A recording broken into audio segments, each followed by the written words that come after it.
नमस्कार। ग्रहों की गोचरीय स्थिति पर रेगुलर वीडियो पाने के लिए साप्ताहिक राशिफल, मासिक राशिफल, त्रैमासिक राशिफल और ग्रहों के बाकी गोचर पर भी रेगुलर अपडेट्स पाने के लिए, जिसके हिसाब से आप अपने जीवन में थोड़ी गाइडेंस प्राप्त कर सकें, इसके लिए मेरे चैनल को अवश्य सब्सक्राइब करें। जिन लोगों ने सब्सक्राइब कर रखा है वो ऑल ये जो नोटिफिकेशन सेटिंग होती है इसको क्लिक करें, क्योंकि कभी कभी कुछ लोग बोलते हैं उनको नोटिफिकेशन नहीं मिलती। आशा करता हूं चैनल को सब्सक्राइब करेंगे और रेगुलर वीडियोस अवश्य आप देखेंगे। नमस्कार। ओम गणेशाय नमः। ओम नमः शिवाय। मैं निखिल ज्योतिषाचार्य आप सभी का मेरे चैनल पर पुनः स्वागत करता हूं। आशा करता हूं कि आप सभी स्वस्थ होंगे। महादेव की कृपा आप सभी पर सदैव बनी रहे। ये वीडियो कर्क यानी कि कैंसर के लिए बहुत विशेष है, क्योंकि वीडियो है 22 से 28 जून 2026 के साप्ताहिक राशिफल के बारे में। कैसा रहेगा आने वाला सप्ताह कर्क के लिए, कैंसर के लिए। जो मेरा साप्ताहिक राशिफल होता है वो प्रमुखतः चंद्रमा और उनकी गति पे आधारित होता है। चंद्रमा एक बहुत ही विशेष ग्रह है, चंद्रमा की विशेषताएं बहुत हैं, लेकिन जब हम साप्ताहिक राशिफल के संबंध में, संदर्भ में बात करते हैं तो पहला तो उनकी तेज गति, फिर उनका मन का कारक होना, और फिर उनकी एक क्वालिटी कि वह जिस भी भाव, राशि, ग्रह आदि के साथ संबंध, संपर्क साधते हैं अपने गोचर में, उनको बहुत ही एक्टिवेट कर देते हैं। इन सभी कारणों से चंद्रमा का जो गोचर होता है वो बहुत विशेष बन जाता है। चंद्रमा के गोचर के कारण हमारे मन, मस्तिष्क, विचार, स्वभाव, सोचने के तौर तरीके और दृष्टिकोण, हर चीज पर डायरेक्ट इम्पैक्ट पड़ता है। और इसको समझने के लिए साप्ताहिक राशिफल बहुत विशेष होता है। इस अंधकारमय जीवन में ज्योतिष एक मात्र विद्या है जो हमें थोड़ा सा सहारा देती है, गाइड करती है। भले ही ये राशिफल बहुत ही सामान्य आधार पर दिए जाए, लेकिन एक जनरल गाइडेंस के लिए बहुत उपयोगी होते हैं। यदि आपकी लग्न राशि या चंद्र राशि कर्क है, दोनों ही देख सकते हैं गाइडेंस के लिए। जहां से सूट और लेट ज्यादा करता है वहां से देखिए। व्यक्तिगत तौर पे मेरा मानना है लग्न से देखेंगे तो अच्छा। इनकेस नहीं पता है आपको अपनी लग्न राशि, तो आप अपनी चंद्र राशि से भी इसको देख सकते हैं। शुरू करते हैं इस अत्यंत महत्वपूर्ण राशिफल का। चंद्रमा आपके तीसरे भाव में आ जाएंगे, यानी कि कन्या में। ये होगा 22 जून को, बल्कि 21 जून को आ चुके होंगे और 22 को यहीं पर रहेंगे, और 24 जून सुबह के 1 बजे तक 1 AM तक यहीं पर रहेंगे। तीसरे घर के चंद्रमा अच्छा ही रिजल्ट देते हैं, लग्नेश हैं। जब तीसरे घर में आएंगे तो थोड़ा गति मिलती है, प्लानिंग इंप्लीमेंट होती है, यात्राएं कर पाता है व्यक्ति। अगर मन में थोड़ा उत्साह कम था, पराक्रम कम था, कुछ करने का मन नहीं कर रहा था, तो चीज़ें आगे बढ़ती हैं वहाँ से। अब ध्यान ये देना है कि शनि का प्रभाव है तीसरे घर पर और चंद्रमा पर। अब ये शनि थोड़े मंद हो रहे हैं क्योंकि इनकी गति कम हो रही है, यानी कि ये समय है अपने कार्यों को प्री प्लान करने का। अभी वक्री नहीं हुए हैं, शनि वक्री होंगे 29 या 27 जुलाई को, आई थिंक अगले महीने, लेकिन उनकी गति में कमी आ गई है। ऑलरेडी वो उनकी गति कम होना शुरू हो चुकी है। अब जो एक ग्रह है ही मंदता का कारक, वो अगर मंद हो रहा है यानी कि धीरे हो रहा है और अंततः वक्री होगा, तो प्रभाव तो पहले ही आ जाएगा। अब ये शनि अगर हम वैसे भी देखें तो आपके 11वें घर को और आपके तीसरे घर को देख रहे हैं और आपके छठे घर को। ये तीनों भाव क्या है? उपचय भाव, यानी कि आपके काम अटकने शुरू हो जाएंगे ऑलरेडी। अब मैं केवल चंद्रमा की ही बात नहीं कर रहा, क्योंकि मैं वो टॉपिक दिख गया तो मैं बता रहा हूं। तो अपने कार्यों को प्री प्लान करना शुरू कर दीजिए, वरना जुलाई अगस्त काम अटकेंगे और अटकते ही रहेंगे। कर्क वालों को मैं हमेशा कहता हूं कि थोड़ा लेड बैक एटीट्यूड से बचिए, क्योंकि वही एक चीज है जो उनके जीवन में दुर्गति कराती है। शनि का प्रभाव है तो थोड़ी नेगेटिविटी भी रहती है, थोड़ी बहस भी हो सकती है लोगों से, भाई बहनों से, कलीग से, तो थोड़ा बच के रहे। नवांश कुंडली अपने जीवन में थोड़ा सा एंजॉयमेंट, थोड़ा एंटरटेनमेंट आदि को भी, उसका भी ध्यान दें। दशांश कुंडली कार्य क्षेत्र में जितना हो सके ना आराम से बातचीत कीजिएगा लोगों से। बिजनेस में कोई अच्छी न्यूज आती हुई दिख रही है। लव लाइफ, एक दूसरे पर विश्वास की कमी हो रही है। वैवाहिक जीवन, दोनों में ना कोई एक डोमिनेट करने का प्रयत्न कर रहा है, जो गलत है। अगर आपके पार्टनर ऐसा कर रहे हैं तो आपको बैठकर उनको समझाना पड़ेगा कि ये कोई कॉन्ट्रैक्ट नहीं है, ये जीवन भर का साथ है जिसमें बैलेंस होना चाहिए। स्टूडेंट्स, ऐसा प्रतीत होता है कि आपका ध्यान बहुत भटक रहा है और यहां पे भी भटकेगा। सेहत की जहां तक बात है, नसों की प्रॉब्लम, गले के रोग, इन्फेक्शंस और थोड़ी वीकनेस रहेगी। सर्वाष्टक में आपका पंचम भाव बली है, थोड़ा ओवर थिंकिंग भी दिख रहा है। 24 तारीख सुबह के 1 बजे 1 AM चंद्रमा आ जाएंगे आपके चौथे घर में यानी कि तुला में, और 26 तारीख दिन के 1 बजे तक 1 PM तक यहीं पर रहेंगे। चौथे घर के चंद्रमा देखिए कारको भावनाशय दोष उत्पन्न करते हैं। आपके लिए थोड़ा उतना बुरा प्रभाव नहीं रहता क्योंकि आपके लग्नेश होने के नाते वो राजयोग भी बनाते हैं, लेकिन यहाँ पे चंद्रमा की स्थिति देखिए, केमद्रुम योग है, पहले भी था, मैंने उस पर अंकित नहीं किया, लेकिन तब तीसरा घर था, उतना बुरा नहीं होगा। लेकिन यहाँ पे कारको भावनाशय दोष, केमद्रुम योग और चंद्रमा नीच अभिलाषी हैं, और रही सही कसर राहु देवता पूरी कर देंगे, उनकी 8वें घर से दृष्टि है।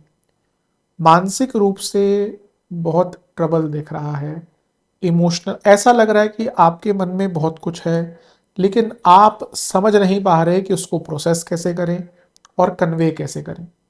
ये दोनों ही बहुत बड़ी दिक्कत है, तो थोड़ा सा इस चीज़ पर ध्यान दें।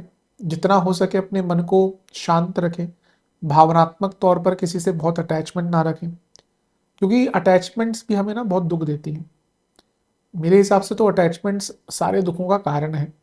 जितना हम कम अटैच होते हैं ना लोगों से, अब आप किसी व्यक्ति को देखिए जो बहुत अकेला रहना शुरू कर देता है, अटैचमेंट कम होते हैं, वो कहीं ना कहीं गुजर चुका होता है उन चीज़ों से, वो देख चुका है ये सारी अटैचमेंट्स, सारी एक्सपेक्टेशन का जो खेल है ना, वो अंततः दुख देकर जाता है।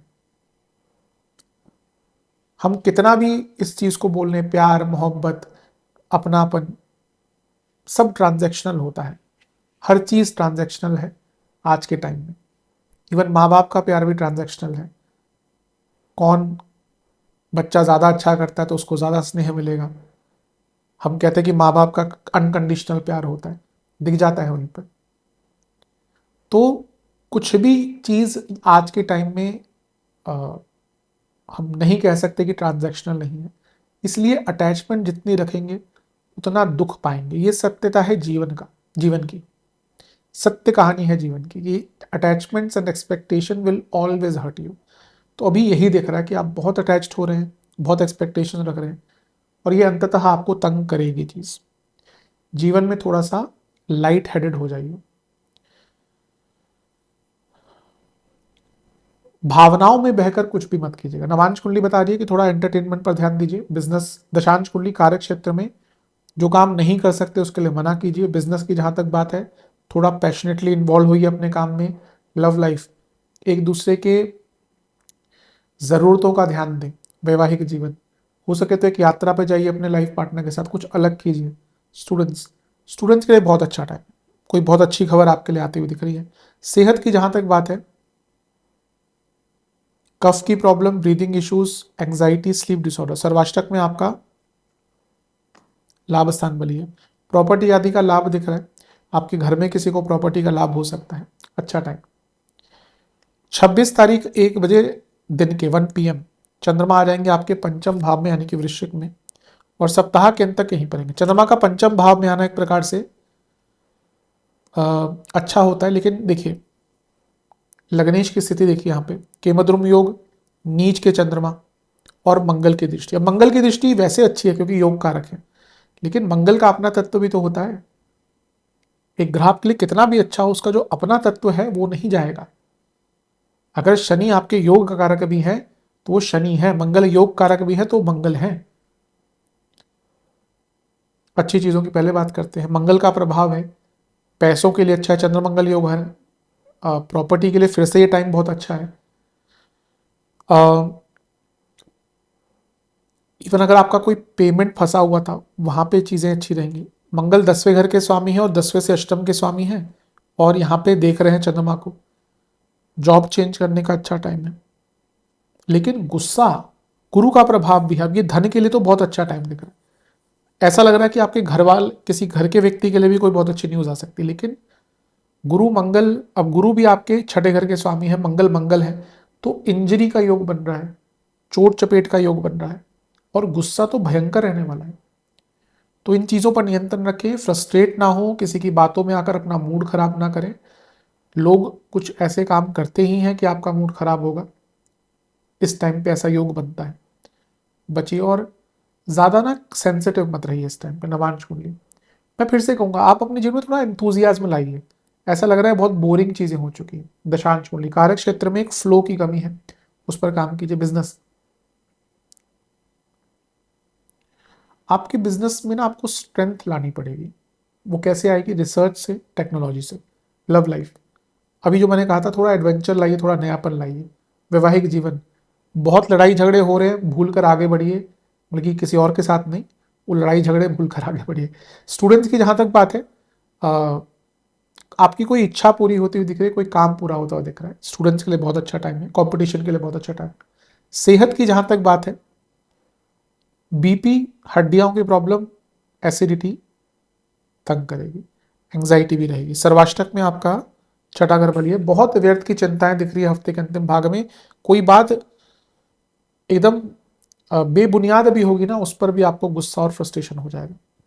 विशेष प्रिडिक्शन, जो लोग आपको या आपके लिए इंपॉर्टेंट है, आपके लिए कुछ करते हैं, उन पर ध्यान दें। कर्क वालों की एक ये भी आदत होती है कि ना ये हर व्यक्ति को प्लीज करते हैं और उन लोगों के पीछे ज्यादा जाते हैं जो इनको तिरस्कृत करते हैं। कभी कभी ज्यादा सच बोलना भी हानिकारक होता है। थोड़ा मॉडेस्टी रखें अपनी वाणी में और थोड़ा शुगर कोट करें इस हफ्ते। ऐसे लोगों को ज्यादा समर्पित करें अपना जीवन जो आपके लिए हमेशा खड़े रहते हैं। और ऐसा भी लग रहा है कि आपको थोड़ा करेज भी दिखानी पड़ेगी अपने जीवन में, क्योंकि आप कई जगह पर निर्णय लेने से डरते हैं। शुभ अंक है आपका 6 और 8। शुभ रंग है आपका येलो, ग्रे, पिंक। उपाय के स्वरूप में महादेव की एक बार आरती कीजिए और शिव पंचाक्षर स्तोत्र का एक बार पाठ कीजिए। आशा करता हूँ वीडियो काम आएगा। चैनल पर नए सब्सक्राइब कीजिए, वीडियो को लाइक कीजिए। मिलता हूँ अगली वीडियो में, तब तक के लिए ओम।